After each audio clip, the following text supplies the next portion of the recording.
Team की कारकर्दगी तो खास अच्छी नहीं रही ना पिछले हुँ। 2 साल में। बिल्कुल तब्दीली आनी चाहिए। मैं समझता हूँ सिर्फ टीम में नहीं कोचेज़ में भी तब्दीली आनी चाहिए।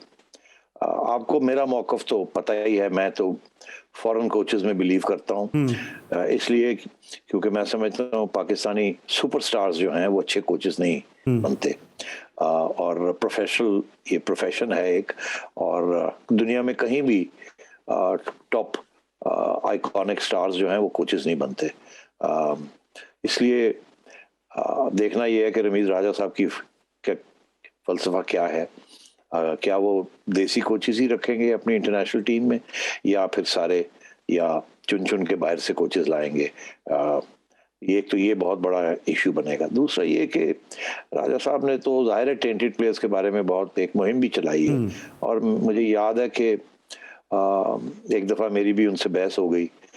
मैंने बड़ी सिंपल सी बात की, मैंने कहा यार अल्लाह ताला भी माफ़ कर देता है, उन्होंने कुछ लोगों ने तो सज़ा भी भुगत ली है, अब और अपनी गलतियाँ भी तस्लीम कर ली हैं, माफ़ कर देना चाहिए। तो उन्होंने कहा नहीं, टेंटेड प्लेयर्स को नहीं माफ़ करना चाहिए, ये तो मेरा मौक़िफ़ है। आप देखेंगे कि अब वो हॉट सीट में हैं, टैलेंटेड प्लेयर्स हैं, टेंटेड ज़रूर हैं, टैलेंटेड प्लेयर्स हैं। कुछ ऐसे हैं जिन्होंने अपनी सज़ाएँ भी भुगत ली हैं और कुछ ऐसे हैं जो कि अभी तक आए नहीं, आना चाहते हैं टीम के अंदर। तो ये सब के बारे में सवाल खड़े होंगे और राजा साहब को फिर फैसले करने पड़ेंगे। या तो अपने असूलों पे वो खड़े रहें और बिल्कुल कोई मौका ना दें किसी को कि उनसे कह सकें कि आपने भी यू टर्न ले लिए। बिकॉज़ वो काफ़ी बिलीव करते थे इस चीज़ में। तो फिर ठीक है, फिर देखा जाएगा आगे क्या होता है। और दूसरा ये है कि आप चीफ सेलेक्टर किसको लगाते हैं? अ, और सिलेक्शन कमेटी किसको डालते हैं? मेरा अपना एक्सपीरियंस ये है कि ये बहुत ही क्रिटिकल रोल है इस चीज़ का।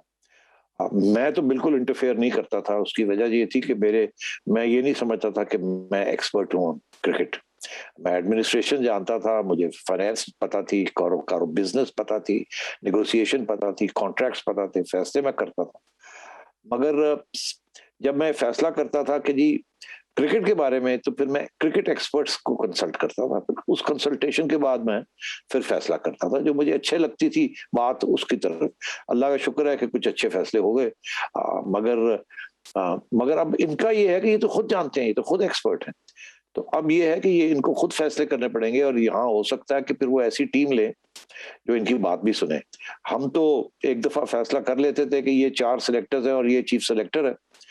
उसके बाद फिर हम देखते थे कि वो जिसको भी सिलेक्ट करके आते थे, ज़्यादा से ज़्यादा ये होता था कि आप लोगों की बातें मैं सुनता था, मीडिया वालों की, और वहाँ से मेरी कुछ तालीम होती थी कि फलाना प्लेयर के बारे में क्या है, क्या नहीं है। तो जब मैं देखता था कि ये सिलेक्शन के अंदर कोई ऐसी चीज़ हो गई है जो कि मीडिया जो है उसके ऊपर बड़ा शोर डालेगा, तो मैं फिर सवाल पूछता था, मैंने कहा भई वो मीडिया वाले तो कहते हैं फलाना बड़ा ज़बरदस्त है और वो पूरी आर्गुमेंट भी देते हैं, आपने उसको डाला ही नहीं है।